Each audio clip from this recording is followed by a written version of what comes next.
Gold trusted gold buyers తాకట్టులో ఉన్న బంగారాన్ని విడిపించి ఈ రోజు ఉన్న మార్కెట్ ధరకే కొనబడును. మరిన్ని వివరాలకు సంప్రదించండి 77107720. తెలంగాణ రాష్ట్రంలో కాంగ్రెస్ ప్రభుత్వం ఏర్పడి ఈ రోజుకు 420 రోజులు అవుతుంది. యాదృచ్ఛికంగానా ఇంకో రకంగానా తెలియదు, కానీ కాంగ్రెస్ పార్టీ తన పేరుకు తగ్గట్టుగానే 420 అనే మాటకు తగ్గట్టుగా 420 హామీలను ఇచ్చి తెలంగాణ రాష్ట్ర ప్రజలకి అధికారంలోకి వచ్చింది. ఒక్క హామీని కూడా ఇవాళ పూర్తి స్థాయిలో అమలు చేసి ప్రజలలో మన్నన పొందిన పరిస్థితి లేదు. కనీసం ప్రయత్నం కూడా చేసినట్టుగా కూడా కనపడే వాతావరణం లేదు. కేవలం పోలీసులను అడ్డబెట్టుకొని అణచివేసి కాలం గడిపేద్దామనే పద్ధతుల్లో ఈ ప్రభుత్వం యొక్క ఆలోచన కనబడుతుంది. ఇవాళ దానికి నిరసనగా తెలంగాణ ప్రజలందరి తరఫున ఏ వర్గాల ప్రజలైతే కాంగ్రెస్ చేతుల్లో మోసపోయినరో, ప్రత్యేకించి కేసీఆర్ గారి హయాంలో బీఆర్ఎస్ పార్టీ టీఆర్ఎస్ పార్టీ కాలంలో ఏ వర్గాలైతే లబ్ధి పొందినాయో, ఎవరి జీవితాల్లో వెలుగులు నిండినాయో, ప్రధానంగా వ్యవసాయ రంగం ఏదైతే ఉందో భారతదేశానికి ఒక ఆదర్శంగా ఎట్లా నిలబడిందో, ఆ రైతాంగం 2014 ముందు వరకు ఉన్న పరిస్థితి నుంచి బయటపడి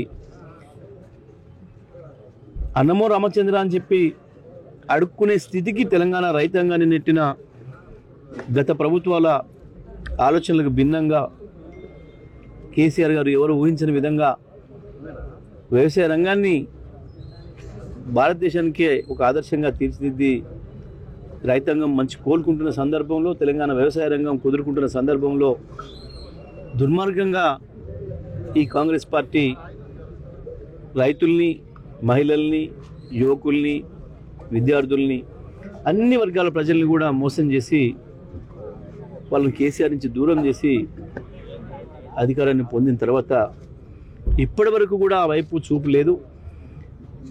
కేవలం రాష్ట్ర కాంగ్రెసే కాదు, గాంధీల పేరు పెట్టుకున్న రాహుల్ గాంధీ, సోనియా గాంధీ, ప్రియాంక గాంధీతో సహా ప్రతి ఒక్కరు వచ్చి తెలంగాణ ప్రజలకి మోసపూరితమైన హామీలు ఇచ్చి అధికారం తీసుకొని ఇప్పుడు పత్తా లేకుండా పోయినరు.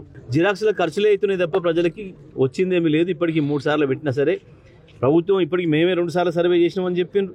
ప్రభుత్వ సర్వేలు ఉన్నాయి, ఎవరికి ఏముంది ఎవరికి ఏం లేదో స్పష్టంగా. ఆయన అప్లికేషన్లు పెట్టుకోమన్నారు, ఆయన అప్లికేషన్లు పెట్టిండ్రు ప్రజలు. అయినా ఇవాళ మళ్ళీ ఎప్పుడాటే ఉంది. నిన్న మొన్న ఊరిచ్చిర్రు మొత్తం అంతటా కూడా. 26 నాడు మధ్యరాత్రి స్వయంగా మన ఉమ్మడి జిల్లాకు సంబంధించి ఇన్ఛార్జ్గా ఉన్న మంత్రి గారు, వ్యవసాయ శాఖ మంత్రి గారు సూర్యాపేటలో, నేను కూడా వేదిక మీద ఉన్న ఆ సమక్షంలోనే అందరి సమక్షంలో చెప్పిండు, రాత్రి 12 తర్వాత మీ ఫోన్లు టింగు టింగు అంటే చూడండి అని చెప్పి. నిద్రపోయిన వాళ్ళు లేరు పాపం తెలంగాణ రైతులు. మొత్తం తెలంగాణ రాష్ట్ర మంత్రి కూడా రైతాంగం 53 లక్షల మంది రైతాంగం మేల్కొని ఉన్నారు. మరి నిద్రపోతే మళ్ళీ మెలకు వస్తుందో రాదో చూద్దాం, విందాం. ఎందుకంటే సంవత్సరం కాలం తర్వాత కేసీఆర్ గారు పోయిన తర్వాత మరి ఇవాళ ఏదో అంటున్నారు కదా, విందాం ఆ చెప్పడని చెప్పి పాపం మేల్కుంటే ఇప్పటికి కూడా మేల్కొని ఉండాల్సి వస్తుంది. రైతులు 26వ తారీఖు నుంచి ఇప్పటికి నిద్రపోయే పరిస్థితి లేదు. దబ్బుకున్న నిద్రలో కనుక వినపడపోతే ఇబ్బంది అయితేమో మరి రేవంత్ రెడ్డి గారు పంపిన సందేశం మిస్ అవుతామేమో అని చెప్పి ఇప్పటివరకు కూడా పత్తా లేదు. మరి మంత్రులేమో ఈ రకంగా ప్రకటించారు. ముఖ్యమంత్రి అదేదో సాగు కబురు సలహా చెప్పిరని ఓ సామెత ఉంటుంది ఊళ్ళల్లో. ఆ పద్ధతుల్లో తెల్లారే కాదు, తెల్లారంటే తెల్లారే అవుతుందా, మార్చిలో అవుతుంది, మార్చి 31 వరకు అవుతుంది అని చెప్పిండు.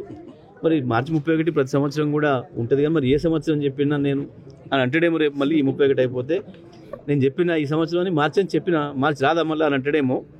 ఎందుకంటే ఈ ముఖ్యమంత్రికి బుకాయింపులు, దగాయింపులు, కేసులు పెడతానని చెప్పి ఏదో గాండ్రించుడు తప్ప భయపెట్టడం కూడా కాదు. భయపెట్టలేదు, మమ్మల్ని భయపెట్టడం నైజతరం కాదు, కానీ గాండ్రింపులే తప్ప ఇంకేమీ లేవు, కనబడతలేవు. కేవలం ఒక అర్ధరహితమైన పరిపాలన, ఒక మూర్ఖ పరిపాలన, ఒక అహంకారపూరితమైన పరిపాలన సాగుతుంది. మరిన్ని వీడియోస్ కోసం ఛానల్ ని సబ్స్క్రైబ్ చేయండి. లేటెస్ట్ అప్డేట్స్ కోసం వాట్సాప్ ఛానల్ ని ఫాలో అవ్వండి. ఆ లింక్ డిస్క్రిప్షన్ లో ఉంది.